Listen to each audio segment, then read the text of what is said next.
it's Dale here. I'm still pottering around with the collage things that I like to do. A lot of people keep asking me lots of questions this week, so I thought this is the one I made last time. I haven't progressed a lot because I've been away, but what I do often is, first of all, another tissue that's fantastic to use are old patterns. Sometimes I have actually got no idea what they are, but they've been lying around and I'm not going to use them anymore. And they're really good to put down. Tissue again, very fine papers, good to work with. This is another one that I've had floating around. I haven't glued it or torn it up or anything like that. But look, if you apply colours and then add waxes and things to it, the sort of texture that you get, and then you can take the bits out that you want.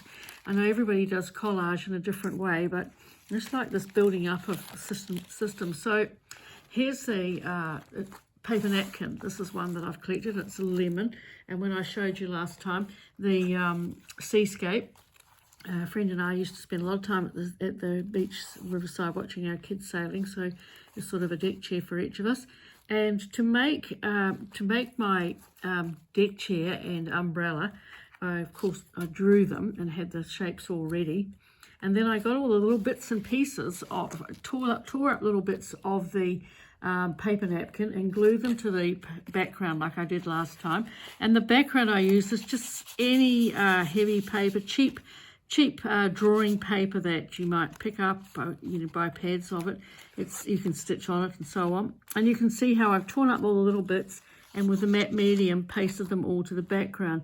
And then I'll turn it over the back and I will just cut out a shape. I haven't looked to see what it's doing because it doesn't matter that much. And so here, I'll go here. I could draw this, but, and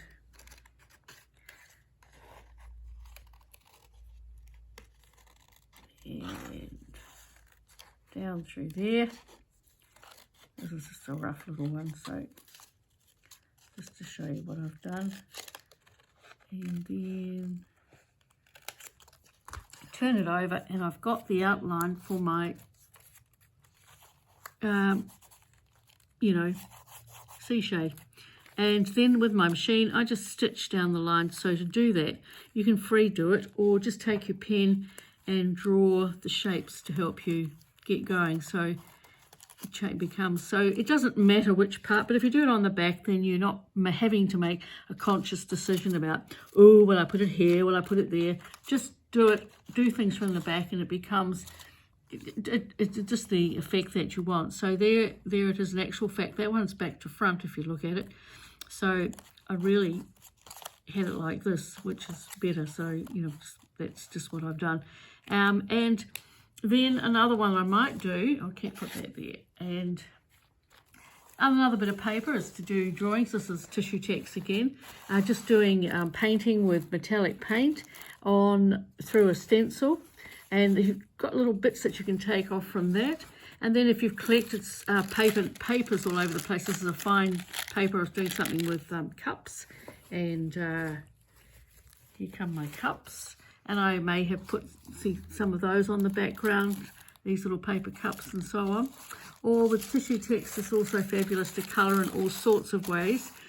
Just using your paints, using your paint scraps when you're finished working, just wipe your brush off on tissue paper or any fine paper. There's another one that I've done. It's all attached to a back. It's actually attached to a bit of fabric this time. A bit of, looks like an old sheet of some sort, because you never throw anything away. So that's some different papers that I put down, and I've used walnut ink on these just to give them a bit of colour.